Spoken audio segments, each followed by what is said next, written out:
Bonjour à chacun, je suis très content de vous retrouver pour cette émission 3DS, émission de partage, émission d'études autour de la Bible, autour du texte biblique, pour mieux comprendre, pour mieux essayer de cerner ce que Dieu veut nous dire et comment ça peut nous apporter quelque chose pour notre vie aujourd'hui. Ce trimestre, nous sommes toujours dans cette thématique sur la mission de Dieu, ma mission. Et on aborde aujourd'hui la 6e émission qui s'intitule « Motivation et préparation pour la mission ». Alors pour partager pour ce moment d'étude, j'ai à côté de moi 2 invités avec qui on va bien échanger, j'espère. À ma gauche, il y a John et à ma droite, il y a Déborah. Et j'aimerais vous laisser quelques secondes pour que vous puissiez vous présenter. Alors John, si tu veux bien commencer. Oui, je suis membre de l'Église de Lausanne. L'Église adventiste. Je suis aussi l'Église adventiste, oui. Et je suis aussi responsable du Centre international pour la liberté religieuse et les affaires publiques.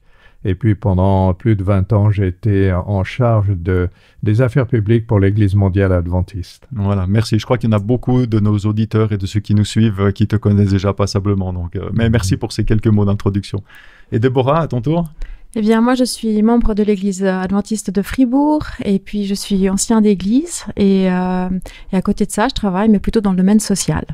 Très bien, merci beaucoup. Et maintenant que ces présentations sont faites, eh bien, nous pouvons commencer notre étude.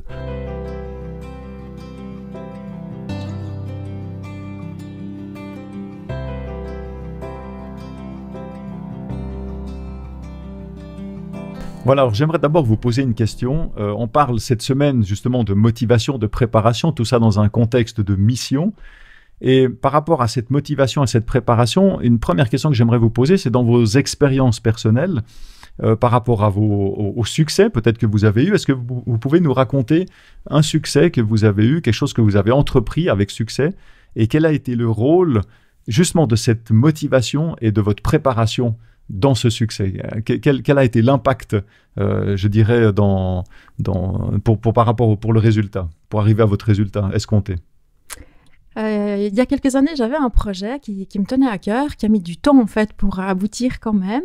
C'était un sujet, un thème artistique, c'était dans la musique en particulier.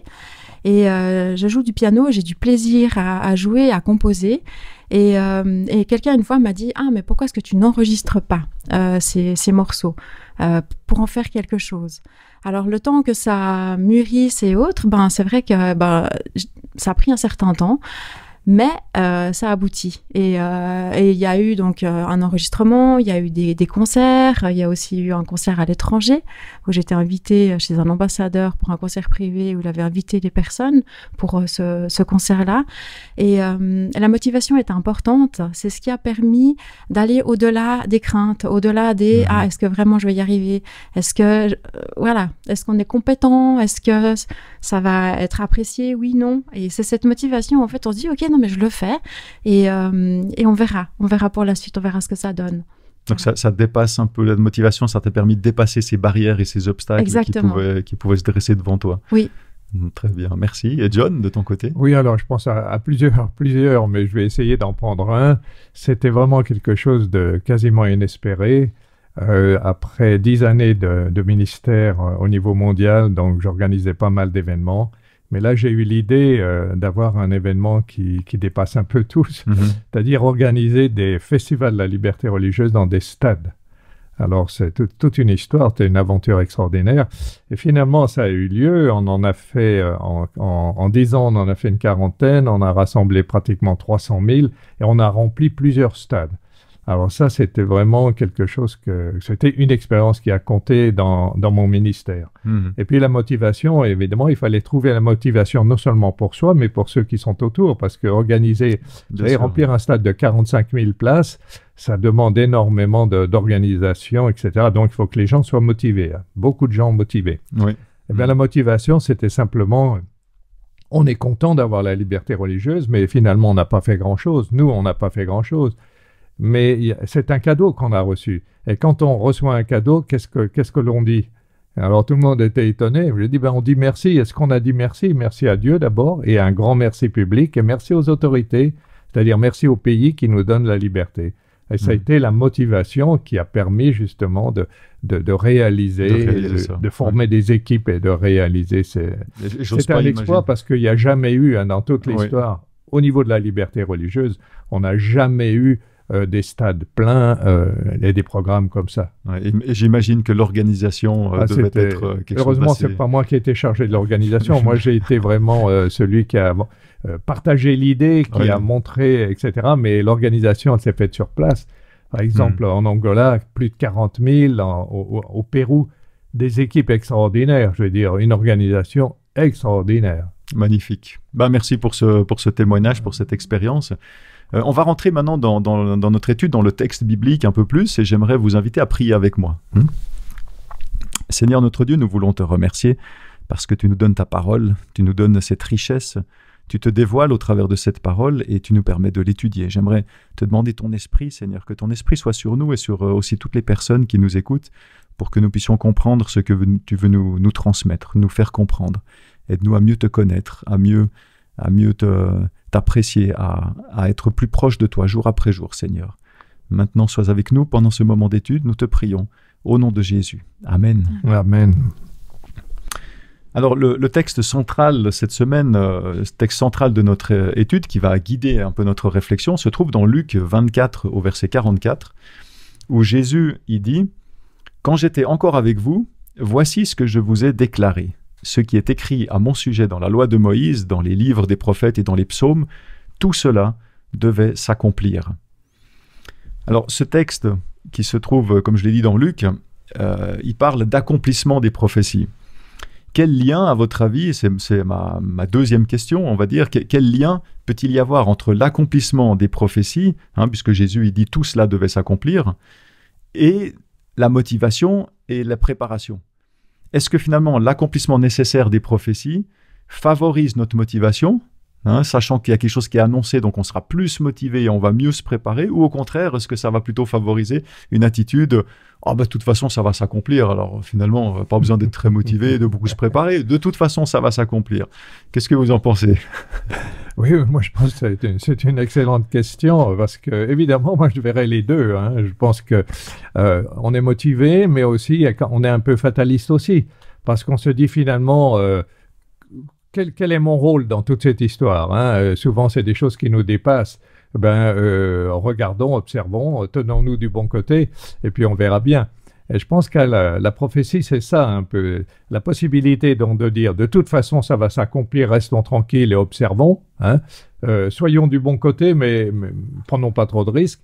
Ou bien alors, on s'engage parce qu'on veut faire partie de ce mouvement. Ça me fait penser, par exemple, à un exemple historique, la Deuxième Guerre mondiale. À un moment donné, à la fin de 1943, on était sûr que les Alliés allaient gagner, mais c'était une question de temps. Et à ce moment-là, on pouvait soit dire, restons tranquilles, sauvons notre peau, adoptons une politique de survie, et puis on verra bien, de toute façon, c'est gagné, donc il faut faire attention aux choix que nous allons faire maintenant. Ou dire, on va gagner, je veux être du côté des gagnants, je veux faire partie de cette grande équipe qui va ramener la liberté, etc. Donc il y a toujours, c'est la même chose pour le retour du Christ. On peut très bien dire, il va venir, restons tranquilles, et puis surtout ne faisons pas les mauvais choix. Ou bien alors, on veut faire partie, je veux être partie prenante de cette équipe, je veux proclamer la bonne nouvelle à tous. Absolument, ça peut être un facteur de motivation, justement. Ça peut être les deux, oui. Ou au contraire, ça dépend, je pense, plus du caractère des gens, ou peut-être du contexte aussi, contexte social. Tout à fait. Merci John. Je pense que la motivation doit vraiment être intrinsèque. Ça doit être quelque chose qui fait qu'on va être en mouvement et on va agir, on va faire quelque chose. Si on prend l'exemple un peu basique, mais on a un travail, on a un salaire, c'est pas juste parce qu'on a un salaire que du coup on va faire acte de présence, on va faire ce qu'on a à faire. Le pouvoir d'agir, c'est vraiment de pouvoir aller au-delà de ça et aller au-delà dans le sens où on va donner le meilleur, on va s'impliquer. On ne va pas faire le minimum. Il y a des prophéties. Il y a une grande prophétie, la venue de Jésus qui a été accomplie, le don qu'il a fait de sa vie pour nous, sa résurrection.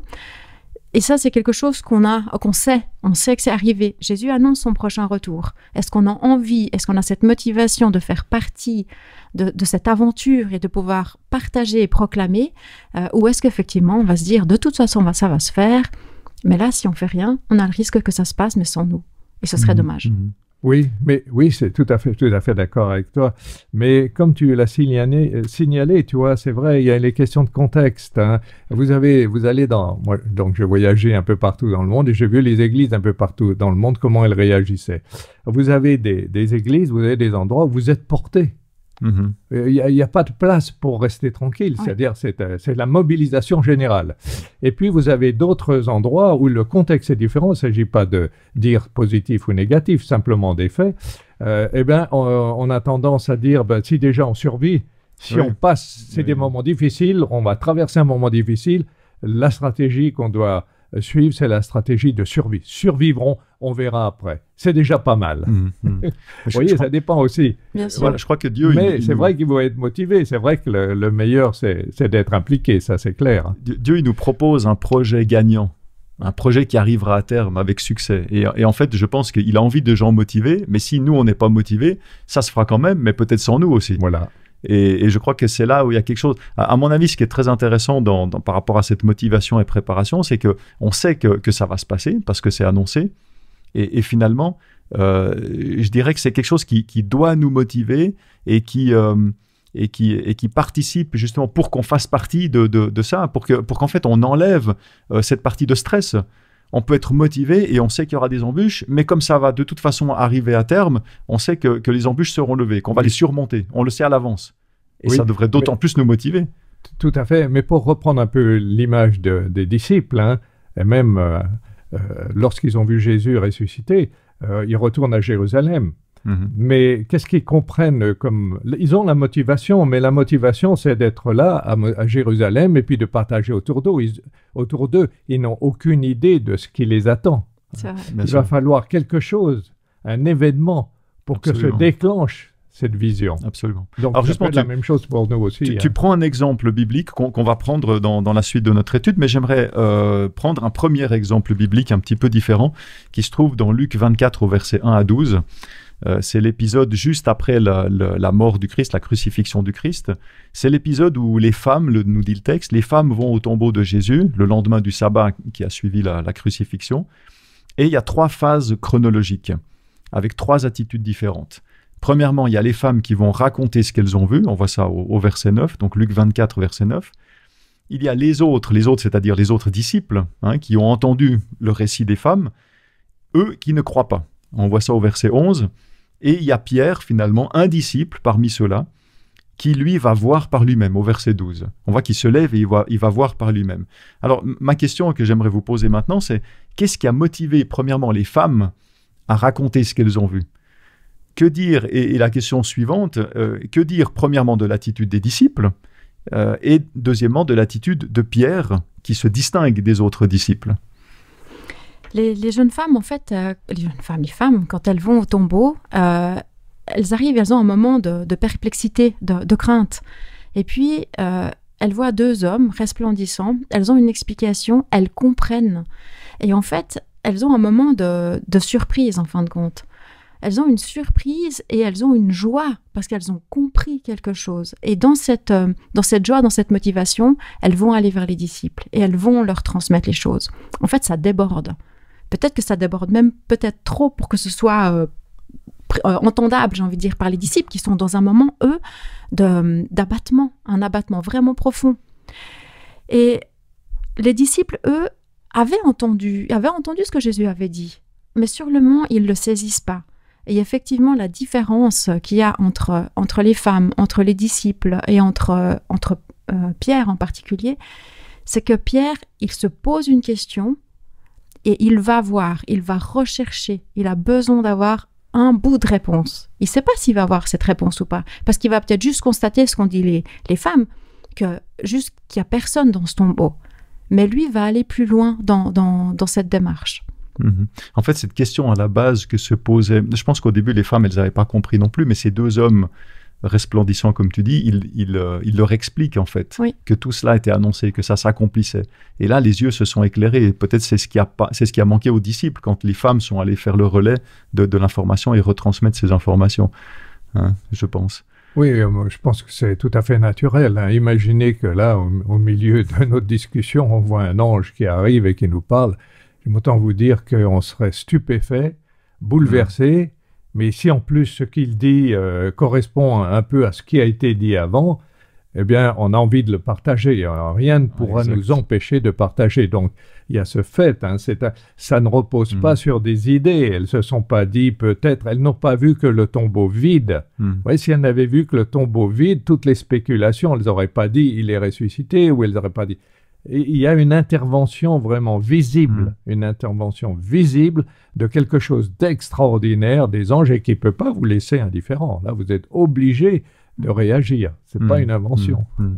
Et je pense qu'il y a quelque chose, au plus on vit quelque chose d'incroyable, au plus on a envie de le dire aux autres. Parce que c'est extraordinaire. Mais au plus c'est extraordinaire, au moins c'est crédible. Pour que les autres le croient, pour qu'ils acceptent, pour qu'ils l'entendent. Et on est dans cet équilibre-là où il y a quelque chose d'extraordinaire, mais qui est difficilement crédible. Hein, et l'attitude des apôtres, c'est aussi un passage qui nous dit que ce texte est authentique, parce que c'est très bien vu. L'attitude des apôtres, mais c'est pas possible. Écoutez, soyons raisonnables. En plus, ce sont des femmes, elles ont imaginé, mais quand même, Pierre se dit, mais quand même, ça vaudrait la peine d'aller voir. Et lui, il ne s'attend pas du tout à voir des anges ou autres. Ce qui l'intéresse, c'est de dire, est-ce que le tombeau est vraiment vide ou non? On verra après, mais d'abord ça. Vous voyez, il a une démarche quand même rationnelle. Hein. Il veut voir les choses. Il se dit, il y a beaucoup trop d'émotions là-dedans, on va voir. Et c'est sa démarche. Et je crois que c'est une démarche tout à fait typique, humaine. Oui, en fait, il a vraiment une question personnelle et il veut une réponse personnelle. Donc du coup, il y va, lui. Il n'attend pas un débat où on discute, est-ce que vraiment ça pourrait être possible, ou oui ou non. Mais là, il fait vraiment cette démarche, personnelle, quitte à se laisser surprendre. On peut se poser la question pour nous aujourd'hui, hein, finalement, de se dire, mais dans quelle mesure est-ce qu'on se laisse encore surprendre par Dieu ou au contraire, est-ce qu'on est peut-être figé avec des œillères sur ce qu'on croit, sur ce qu'on a compris? Non pas que ce soit faux, mais qu'il y a toujours une marge de manœuvre pour que Dieu nous surprenne et nous fasse progresser et nous fasse élargir notre champ de compréhension. Oui, et puis tu vois, il y a deux niveaux. Il y a le niveau individuel, puis il y a le niveau, les autres, les collectifs. Donc, il faut transmettre après. Il m'est arrivé parfois de voir des gens, je me souviens à la conférence générale, donc des grandes assemblées avec des dizaines de milliers de personnes, quelqu'un vient me dire, cette nuit, j'ai eu une vision, je dois parler à l'assemblée. Et je me souviens ça. Je lui ai dit, bah, écoutez, moi, je vais prier. Si j'ai la même vision cette nuit, on en rediscute. Mais parce que, donc, il y a très difficile quand c'est l'expérience de la conversion. Quand vous êtes converti et que les gens voient que vous changez du tout au tout, ils vous demandent qu'est-ce qui se passe et vous essayez d'expliquer, mais pour eux, c'est pas concret, ça. Absolument. C'est émotionnel. C'est ça. Ouais. Donc la difficulté de transmettre, et c'est bien dans le récit de la résurrection, on a tous les passages, on a l'émotionnel, on a l'irrationnel, et puis on a aussi les gens qui veulent vraiment vérifier, est-ce que c'est vrai, est-ce que c'est pas vrai. Plus le côté intellectuel et logique. Ouais. Et là, dans la conversion des gens, qu'est-ce qu'on vérifie? On va vérifier par quoi? On va vérifier par la vie. Est-ce que les gens changent de vie ou non? Ou est-ce que c'est simplement tout à fait, quelque chose qui passe? Alors, j'aimerais avancer un petit peu dans ce chapitre 24 de Luc, finalement, et on aborde l'épisode sur le chemin d'Emmaüs, qui est juste après la rencontre entre les disciples et Jésus ressuscité, où Jésus leur apparaît en fait sur ce chemin d'Emmaüs. Alors, pour résumer très rapidement, il y a deux disciples qui marchent de Jérusalem jusque sur le chemin jusqu'au petit village d'Emmaüs, quand Jésus, le Jésus ressuscité, les rejoint et commence à leur expliquer tout ce qui vient de se passer, donc sa crucifixion, mais à la lumière des prophéties bibliques, ce qui change passablement de choses. Les disciples, quand ils comprennent, quand ils voient ce qui s'est passé et qu'ils voient que c'était Jésus, ils retournent alors à Jérusalem, en grande hâte, on va dire, parce que c'était le soir et ils sont quand même retournés. Ils sont tout motivés, ils sont pleins d'entrain pour raconter tout cela aux autres disciples. Et quand ils sont réunis donc à Jérusalem, dans la chambre haute, et avec les autres disciples, et il leur explique. Et là, Jésus, tout d'un coup, se présente au milieu d'eux. Les disciples, alors tous les disciples, pas seulement les deux, mais tous les disciples sont surpris, ils sont remplis de crainte, d'incrédulité, et Jésus, finalement, on voit qu'il a quand même du mal à les convaincre aussi, en tout cas certains, on va dire. Mais une fois qu'il a réussi à apaiser leur crainte, Jésus, il reproduit exactement le même schéma que sur le chemin d'Emmaüs. Il va d'abord leur expliquer, on voit ça à partir du verset 44, Luc 24, 44, il leur explique toutes les prophéties qui le concernent et comment finalement elles sont en train de se réaliser. Et Jésus termine au verset 49 en disant « j'enverrai moi-même sur vous ce que mon Père a promis. Donc il parlait bien sûr de l'Esprit Saint. Et vous, restez dans la ville jusqu'à ce que vous soyez remplis de la puissance d'en haut. Alors, par rapport à ce passage, j'aimerais vous poser la question, vous demander quelque part de commenter ce cheminement des disciples sur le chemin d'Emmaüs, et aussi dans la chambre haute, au fur et à mesure que la scène se déroule finalement. Il y a un aspect émotionnel, il y a un aspect intellectuel, plus logique. Qu'est-ce que vous pouvez en dire? Je sais que c'est une question un petit peu vaste, mais essayez de vous focaliser peut-être sur les éléments principaux pour vous qui ressortent. Je ne sais pas si John, tu veux commencer? Oui, alors c'est très bien ce que tu as dit, ces deux aspects émotionnels et intellectuels, et on voit, donc la foi, c'est pas seulement émotionnel, hein, elle est jamais seulement émotionnelle, elle doit se construire. Il faut aussi avoir des preuves quelque part. Vous voyez, Dieu ne dit pas, voilà, regardez, je vous mets devant le fait accompli, c'est miraculeux, c'est extraordinaire, ne réfléchissez pas trop et tout. Non, on est encouragé à franchir un pas de plus, donc, et c'est ce que le pas que franchit Jésus, il explique. Il faut expliquer, ils ne comprennent pas, donc je vais expliquer. C'est l'aspect rationnel. Hein, on explique, c'est l'aspect intellectuel, tu vois. Et l'aspect émotionnel, c'est tout ce qui concerne la vision. J'ai vu quelque chose d'extraordinaire, mais enfin, c'est difficile à prouver. Mais voilà, ça, je suis bouleversé, je suis transporté par les émotions, mais il ne faut pas que j'en reste là. Donc, j'ai besoin d'être nourri. Mes émotions ont besoin d'être nourries par quelque chose de plus intellectuel. Alors moi, j'ajouterais aussi une autre chose, c'est l'aspect révélation. Et ça, je le vois dans la conversion, dans pratiquement toutes les conversions. Je le vois aussi dans ma conversion. Il y a un élément qu'on n'explique pas. Il y a l'émotionnel, il y a le rationnel, il y a l'intellectuel, mais il y a quelque chose en plus, c'est l'action du Saint-Esprit, qui fait que même si on te prouve que ce que tu crois n'est pas vrai, il y a quelque chose de plus fort en toi qui te dit « non, c'est vrai ». Vous pouvez me prouver tout, mais il y a quelque chose d'intérieur qui n'est pas du tout émotionnel.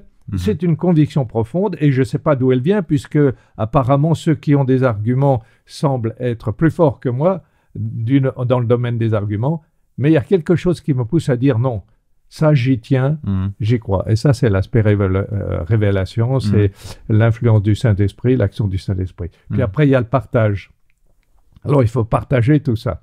Et ça aussi, à chaque niveau, à chaque individu, va reconstruire la même chose. Et il sera peut-être sous l'émotion parce que celui qui partage a une grande influence. Voilà, Jésus qui raconte, hein, c'est émotionnel. Et puis il raconte, il explique, c'est émotionnel. Mais tout à coup, on le voit. Allez, on échappe à tout ça. On atteint un niveau supérieur, un niveau c'est la révélation. Et il disparaît. Alors là, il n'y a plus à discuter. Et le partage se fait d'autant plus qu'ils sont convaincus à chaque niveau. C'est juste. Puis moi, je trouve très beau l'accueil en fait de toutes ces étapes qui passent par cette émotion, qui passent par la partie aussi intellectuelle et qui reviennent dans l'émotion et qui confirment effectivement ce cheminement. Et moi, je compléterais juste avec le dernier geste de Jésus, dans ce chapitre 24, quand il quitte les disciples. Quand il quitte les disciples et qu'il monte au ciel, le geste de Jésus, en fait, il les bénit quand il monte au ciel. Et je trouve que c'est vraiment, j'ai envie de dire, un aboutissement. C'est comme, il y a la partie... Nous, notre relation à Dieu, et là, Dieu, il part et il nous bénit. Et c'est comme cette apothéose, en fait. Quand on a ces moments dans le culte, dans la louange, il y a ces moments émotionnels. Dans le culte, il y a un moment où c'est plus aussi de réflexion, où il y a le partage, l'enseignement, la prédication, l'étude de la parole. Il y a de nouveau un moment de louange, on est de nouveau dans ce moment d'émotion. Et puis, ce point culminant où Dieu se révèle à nous et Dieu nous bénit. Et c'est ce moment qui conclut, en fait, et il nous envoie, il nous envoie vers les autres. Et ça m'a aussi beaucoup touché en lisant le texte. D'accord, merci beaucoup. Moi, ce que je vois dans ce texte aussi, et puis par rapport à notre discussion, à ce qu'on dit, c'est qu'on voit que finalement les disciples, ils ont une réaction qui est tout à fait humaine, comme la nôtre, hein, comme celle que nous, on pourrait avoir. Et tu as pris l'exemple, si tout d'un coup, il y a un ange qui arrive ici aujourd'hui, comment est-ce que nous, on réagirait ? Et en fait, il y a une implication dans cette réaction, il y a une implication autant des émotions que de l'intellect, hein, on en a parlé. Et finalement, dans les épisodes qu'on a vus, entre les femmes qui vont au tombeau, qui viennent raconter aux disciples ce qu'elles ont vu, il y a la rencontre de Jésus avec les 2 disciples sur le chemin d'Emmaüs, il y a ensuite Jésus qui se présente à tous les disciples dans la chambre haute. On voit toujours un peu ce même schéma, finalement. Et la question maintenant que j'aimerais vous poser, c'est finalement quel est le rôle respectif, à votre avis, le rôle des émotions et de l'intellect ou du rationnel dans la mission? Est-ce que les deux sont utiles? Est-ce que les deux sont nécessaires? Est-ce qu'il y a un équilibre à trouver? Ou quel équilibre? Comment est-ce que vous comprenez ou vous intégrez ces deux notions intellectuelles, rationnelles d'un côté et puis émotionnelles de l'autre? En ce qui me concerne, je pense que les deux sont importants. On a besoin en fait d'avoir les deux. Il y a cette partie émotionnelle parce qu'on est touché.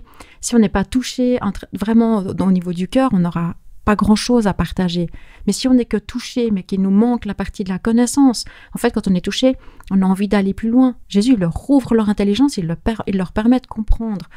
Moi, j'aimerais bien avoir... Quand je lis ce texte, je me dis, ça, j'aimerais bien aussi pour qu'on puisse tout comprendre.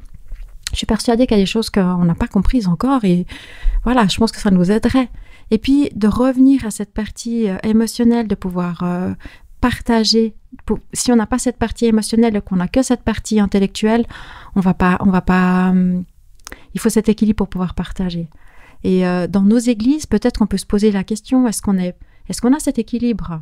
Est-ce qu'on est plus dans l'émotionnel? Est-ce qu'on est plus dans l'intellectuel? Et qu'est-ce qui fait qu'une église va grandir? Est-ce que c'est quand on est dans l'émotionnel ou quand on est dans l'intellectuel? Quelles sont les églises qui grandissent? Et du coup, peut-être qu'on peut se poser cette question-là, de se dire, OK, qu'est-ce qui fait que peut-être nos églises ne croissent pas autant qu'elles pourraient? Et c'est intéressant de se poser cette question, finalement. S'il n'y avait que de l'émotionnel, qu'est-ce que ça donnerait? S'il n'y avait que de l'intellectuel ou du rationnel, qu'est-ce que ça donnerait? Oui, moi je crois que ce que dit Déborah, c'est très intéressant. Il y a des églises qui visiblement sont beaucoup plus émotionnelles, où on attire l'attention sur les aspects miraculeux, etc. Donc on a l'émotion là bien remplie. Et puis nous on est plutôt cérébral. Vous voyez, on veut prouver. Notre église, les églises adventistes, c'est toujours été, je prouve. Voilà, nous avons la vérité, nous allons prouver.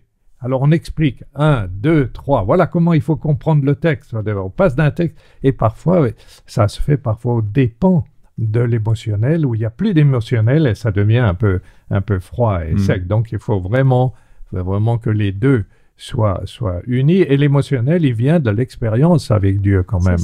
Il n'est pas simplement l'émotion des sentiments, mais il y a l'expérience avec Dieu. Moi, je me souviens d'un pasteur, c'était d'ailleurs le papa d'un de nos théologiens, qui disait, il était déjà à la retraite, il disait, vous savez, quand je me suis converti, autour de moi, on a dit, ce sera un feu de paille. Il a dit, j'étais tout jeune. Eh bien, j'ai une bonne nouvelle pour vous. Il y a encore de la paille. Oui, c'est ça. Donc, il y a l'émotionnel, mais grâce à l'intellect, à la recherche de la Bible, à l'approfondissement, eh bien, il y a encore de la paille. C'est-à-dire, le feu est là. Il est toujours là. Moi, j'ai l'impression, quand je regarde aussi ces textes bibliques, et en réfléchissant à cette question, que s'il y a de l'émotionnel, dans notre attitude, on va plus facilement drainer des foules, ou en tout cas avoir des gens derrière nous. Par contre, s'il manque l'aspect étude, intellectuel, rationnel, on ne sera pas forcément sur le bon chemin. On va dévier. À l'inverse, si on a le côté rationnel, intellectuel, on aura peut-être juste, ou plus juste, peut-être que la moyenne des gens, parce qu'on n'a pas tout compris non plus, mais on sera peut-être plus sur la bonne voie, mais peut-être qu'on est tout seul sur notre chemin.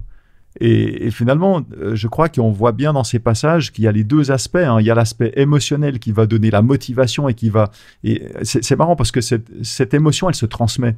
Quand on parle, elle se transmet. Et c'est pas une question de compréhension de la part du receveur, du destinataire. Ça passe pas par l'intellectuel. On transmet une émotion et c'est cette émotion qui va apporter cette motivation et cet engouement finalement. Mais pour avancer, pour se lever, pour marcher. Mais pour marcher dans quelle direction ? Et là, il y a l'aspect intellectuel, réflexion, où il y a une étude, où il y a de la vérité, et on va sur un chemin que nous donne l'esprit. Si j'avance un petit peu dans notre étude, l'évangile de Luc, parce que jusqu'à présent on a vu Luc 24, hein, c'est en quelque sorte le premier tome, et si on continue avec, avec le livre des Actes, c'est le tome 2, c'est la suite de l'histoire, hein, toujours écrit par le même auteur, par Luc. Alors on a vu dans Luc 24 au verset 49 que Jésus avait dit aux disciples de rester à Jérusalem jusqu'à ce que l'Esprit Saint, la puissance d'en haut, comme c'est écrit dans le texte, vienne sur eux. À la fin de l'évangile de Luc, et aussi dans le tout début du livre des Actes, on voit que le texte nous explique comment Jésus les a quittés pour retourner au ciel. Hein, c'est l'ascension de Jésus au ciel. Et on se retrouve au début du livre des Actes, dans le premier chapitre, avec les disciples qui se retrouvent là, tout seuls, parce que Jésus vient de partir au ciel, et avec une mission que Dieu leur a donnée. Mais ils sont un petit peu, je ne sais pas si vous pouvez vous imaginer la scène, un peu perdus, quoi, d'une certaine manière. Et je pense que c'est aussi parfois notre situation, ou en tout cas notre sentiment. Hein. On sait qu'on a une mission, mais on ne sait pas trop par quel bout commencer. On ne sait pas trop comment faire concrètement. Quelles sont les prochaines étapes? Qu'est-ce qu'il faut mettre en œuvre? On est un petit peu perdu. Alors, j'aimerais vous poser une question par rapport à ce contexte. Est-ce que les disciples, à ce moment-là, est-ce qu'ils avaient bien compris leur mission? Et finalement, comment est-ce qu'ils se sont préparés? Et dans leur exemple, qu'est-ce qui peut nous inspirer aujourd'hui pour nous, pour notre mission, dans notre préparation? Oui, j'ai l'impression que les disciples, ils comprennent un petit peu, mais ils n'ont pas du tout l'idée, par exemple, d'aller prêcher l'évangile dans le monde entier. Oui, le monde autour de Jérusalem, mais le monde entier. Ils n'ont aucune idée de ce que va devenir la prédication de l'évangile. C'est-à-dire, mais ils comprennent quand même l'essentiel, ils comprennent qu'il y a quelque chose qui va se passer. Et puis alors la préparation, pour eux, la meilleure préparation, c'est la prière, c'est ce qu'on peut voir. Hein. Il y a des étapes, on ne peut pas toujours être engagé dans l'activité et tout. Il y a des moments, il faut se laisser aussi guider par le Saint-Esprit. La meilleure préparation pour permettre au Saint-Esprit d'agir, c'est la prière, le recueillement, donc le temps où on va écouter. Ils vont prier, ils vont aller au temple, et ils vont continuer en quelque sorte la vie d'un bon croyant, en attendant que quelque chose se passe. Et là, il y a l'intervention de Dieu.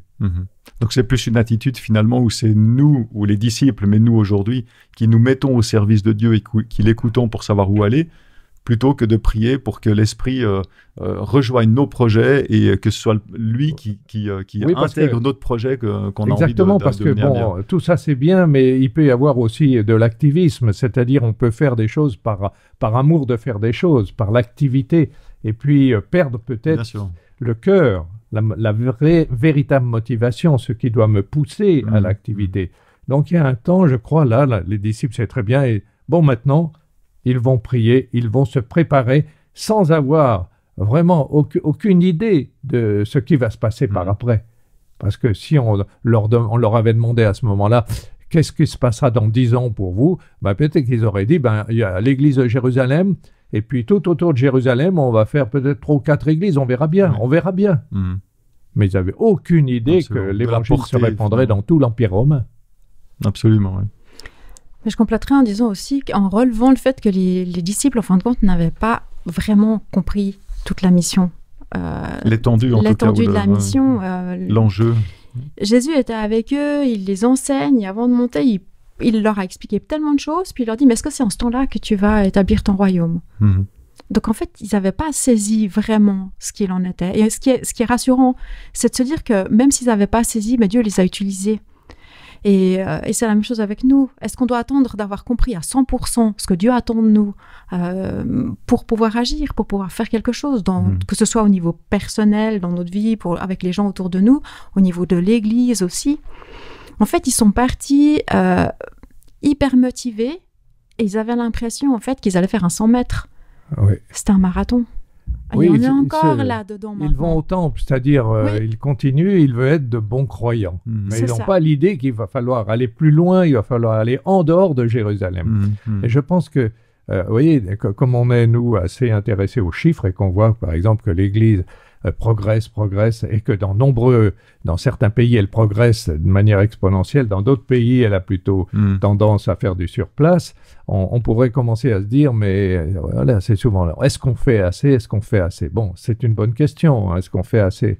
Mais je crois que l'important, c'est d'être en situation de disponibilité. Donc les disciples, ils prient, ils vont au temple, et laisser à Dieu le temps d'agir. Il y a des fois, on s'est dit, moi j'ai vu certaines églises ici, je me suis dit, dans 5 ans, cette église est morte. Dans 10 ans, elle est morte. Parce que la moyenne d'âge, c'est catastrophique. Il y a 20 membres dans cette église, ou il y a 15 membres dans cette église. Et ben dans 10 ans, il n'y en aura plus que 5, et dans 20 ans, c'est terminé, on ferme la porte. Et puis, il s'est passé quelque chose, on le voit actuellement, des églises qui étaient sur le point de mourir, tout à coup, vous avez, du fait de l'immigration, souvent. Ben voilà, l'église est pleine.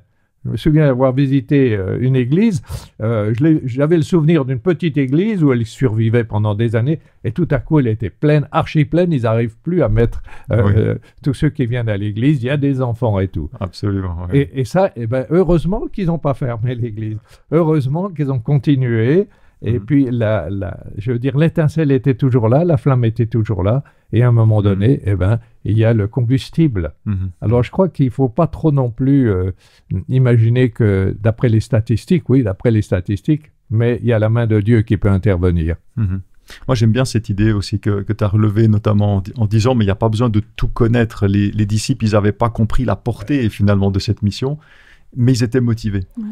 Et aujourd'hui, nous, c'est la même chose. Et souvent, on est coincé, on dit non, mais je peux pas faire ci, je peux pas faire ça parce qu'il me manque une formation, il me manque du matériel, il manque toujours quelque chose parce qu'on se sent jamais prêt, finalement.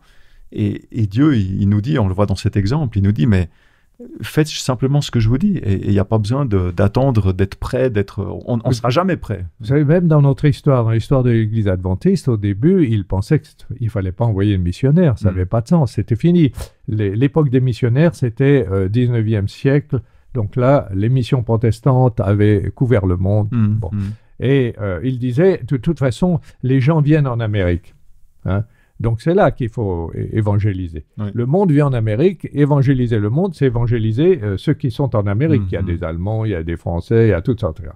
Et puis par hasard, c'est par hasard que la mission a commencé. Par hasard, ils ont reçu des lettres d'Europe disant, voilà, il y a un groupe là qui observe le sabbat, qui prêche, et il faudrait nous envoyer un missionnaire. Ils se sont dit, tiens, mais il a fallu discuter. Vous voyez, et jamais ils n'auraient eu l'idée qu'un jour, il y aurait des missions dans le monde entier, et un jour, 40% de nos membres vivraient en Afrique ou en Amérique latine. Et c'est suite à ça qu'ils ont envoyé John Andrews, dont on fête l'année prochaine le 150e anniversaire de sa venue. Voilà, une petite parenthèse. Oui, tout à fait. Mais absolument. Si j'avance un petit peu dans le texte, toujours dans le livre des Actes, au chapitre 2, le chapitre 2 nous explique comment Dieu, finalement, a donné l'Esprit Saint à ses disciples. C'est la période de la Pentecôte. L'Esprit Saint qu'il leur avait promis. À votre avis, quels sont les effets concrets de l'Esprit Saint? Est-ce qu'il faut s'attendre aujourd'hui à la même manifestation de l'Esprit? Qu'est-ce qu'on peut apprendre de cet épisode de la Pentecôte pour nous, dans notre partage de la bonne nouvelle aujourd'hui? Comment est-ce que l'Esprit il nous conduit, il nous assiste dans notre mission aujourd'hui? Oui, c'est très important parce que tout repose en fin de compte sur nous en partie, mais nous, on doit être disponibles. Je crois qu'il ne faut pas s'imaginer que nous, on va faire. C'est l'intervention du Saint-Esprit qui va bouleverser les choses. On le voit d'ailleurs dans l'expérience des missions aussi. Il y a des endroits, vous savez, pendant presque un siècle, il ne s'est rien passé. Il y a des pays où pendant presque un siècle, il ne s'est rien passé. Et tout à coup, les choses explosent. Donc il y a l'intervention de l'Esprit. Évidemment, à l'époque des apôtres, il y avait un élément qui jouait un rôle très important, ce sont les miracles. C'est même à l'époque de Jésus. Vous savez, si des milliers de personnes viennent écouter Jésus, c'est pas pour écouter simplement ses belles paroles. C'est parce qu'il y a les miracles. On va voir des miracles. On va voir des choses. L'élément accrocheur. C'est ça. Je crois que l'Église chrétienne a démarré en grande partie à cause des miracles. Les miracles des apôtres, il y avait des miracles. Ils ont guéri. Donc, je pense qu'à un moment donné, il faut faire confiance à l'Esprit de Dieu. À un moment donné, il y aura des choses qui se passeront qui vont évidemment faire réfléchir les gens beaucoup plus qu'en temps normal. Il y a aussi l'aspect de la Pentecôte. C'était vraiment l'envoi. C'était un moment particulier. C'était un moment qui était particulier. Et l'Esprit a agi aussi d'une manière particulière. On est sur les starting blocks, il faut mettre un bon coup. Et je pense que ça, c'était un moment vraiment particulier, spécial dans la mission. Ouais. Mais on voit en fait tout au long de l'histoire de l'Église que l'Esprit s'adapte aussi, va s'adapter à l'histoire, va s'adapter à ce qui se passe, va s'adapter à nous. Et on ne doit pas forcément s'attendre à ce que ce soit exactement la même chose. Comme il y a eu à la Pentecôte, là, on va avoir la même chose. Quand on a ces moments de... Tu parles là au jour le jour, dans la vie chrétienne ou dans la mission quotidienne, on va dire. C'est ça. Typiquement, dans notre vie spirituelle, quand on prend du temps avec Dieu, quand on remet la journée entre les mains du Seigneur, qu'on demande au Saint-Esprit de pouvoir nous conduire, nous inspirer, on va pas avoir tous les jours une Pentecôte personnelle qui va se passer, et puis on est dans les starting blocks. Non, je pense que c'est vraiment quelque chose de différent. Il y a vraiment cette adaptation, en fait, en fonction des lieux, en fonction de qui parle et de qui reçoit, en fait. Oui, c'est ça, Déborah. Et il fallait un événement fondateur. C'est ça. Un événement fondateur puissant, qui fait que là, il y a quelque chose qui se passe. J'ai commencé à raconter l'histoire du Festival de la liberté religieuse, un événement que je ne pouvais même pas imaginer. Eh bien, si je fais un peu l'étude de ce qui s'est passé, il y a un moment donné, il y a quelque chose qui est totalement inattendu et qui va se produire et qui va permettre à ces événements d'avoir lieu. Et je pense que c'est comme ça dans l'histoire de la vie, dans la vie chrétienne, et c'est comme ça aussi dans l'histoire de l'Église. Il y a des moments où vraiment le Saint-Esprit intervient et quelque chose se passe. Mais il faut être prêt pour les recevoir et il faut être disponible. C'est vrai que je rebondis aussi sur cette notion d'événements particuliers à la Pentecôte. Des fois, on rêve un peu de la Pentecôte et on sait qu'il y a la pluie de l'arrière-saison qui va venir, elle est annoncée, mais on rêve un petit peu de cette nouvelle Pentecôte, mais c'est pas quelque chose de quotidien.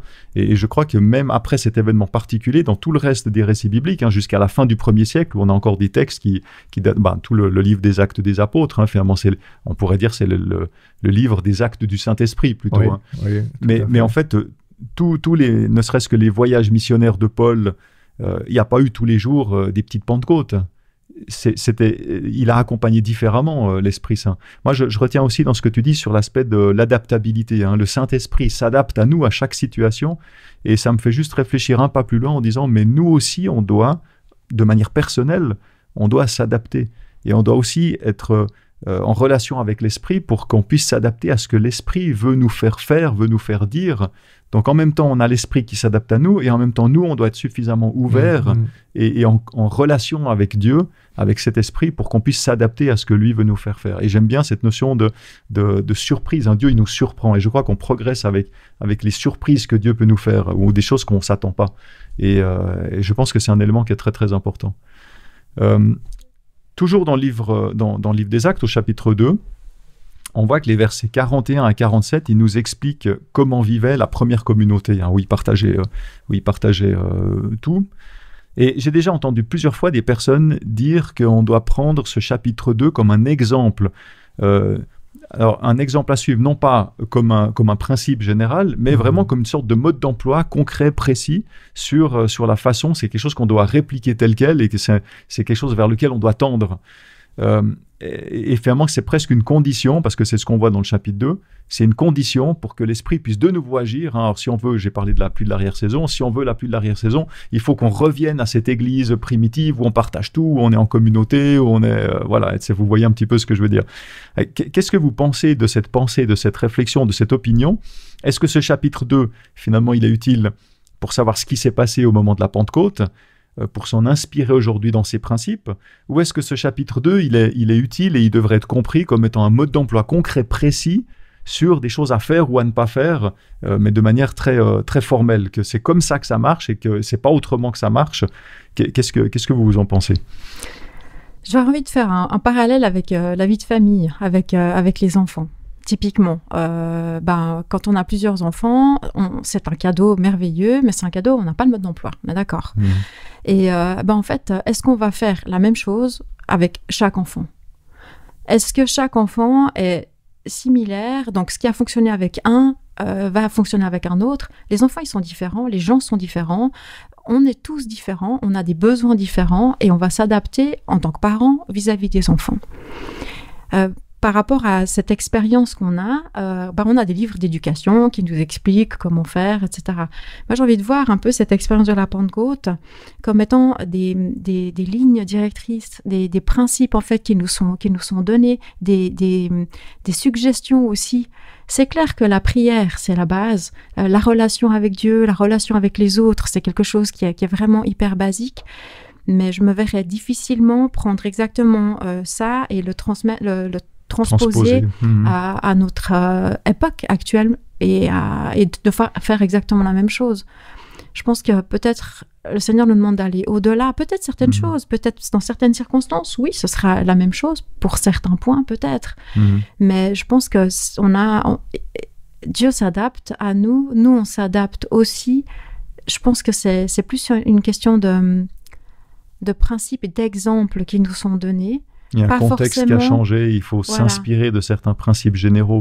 C'est ça que tu veux dire. Hein. C'est vraiment une source d'inspiration, mais pas je vais calquer la même chose.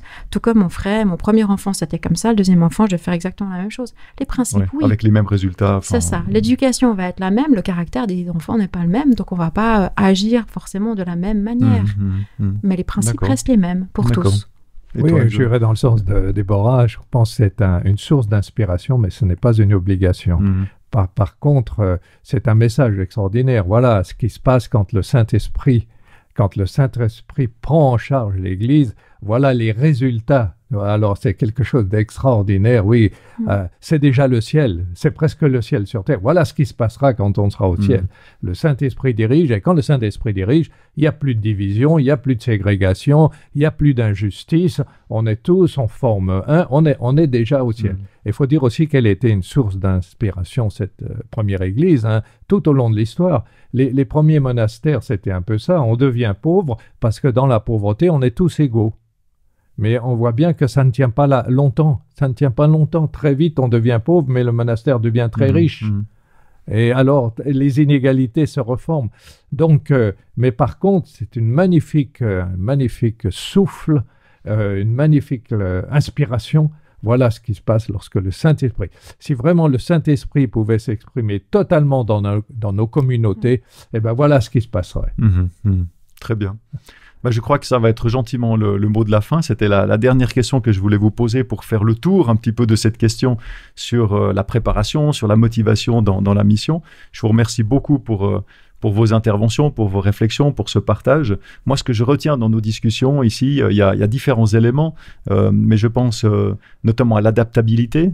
Je pense aussi au côté émotionnel de cet équilibre entre le côté émotionnel, le côté rationnel, et je pense finalement, et c'est peut-être le troisième point important, c'est le côté relationnel avec le Christ, de se laisser, de rester ouvert en prière, en relation avec Dieu, de se laisser surprendre, de se laisser guider par Dieu, parce que finalement, quelles que soient les circonstances, c'est lui qui va nous guider et qui va mener sa mission. La mission est d'abord la sienne en premier. Donc voilà, j'aimerais vous remercier encore une fois pour votre présence. Et puis, je vous remercie aussi, vous, chers auditeurs et tous ceux qui nous suivez, pour aussi de nous avoir suivis jusqu'ici. J'espère que ces partages vous ont aussi été instructifs, que ça vous a aidé dans votre compréhension, que ça a peut-être répondu à certaines questions, peut-être que ça a soulevé d'autres questions, et je vous invite à continuer à étudier la Bible, à rechercher, à partager autour de vous, peut-être dans votre église ou en groupe, mais que vous puissiez continuer aussi, toujours dans la prière, à chercher Dieu, à chercher la relation avec lui et à chercher à être actif dans sa mission. Je vous remercie beaucoup pour votre attention et je vous donne rendez-vous à la semaine prochaine. Merci et au revoir.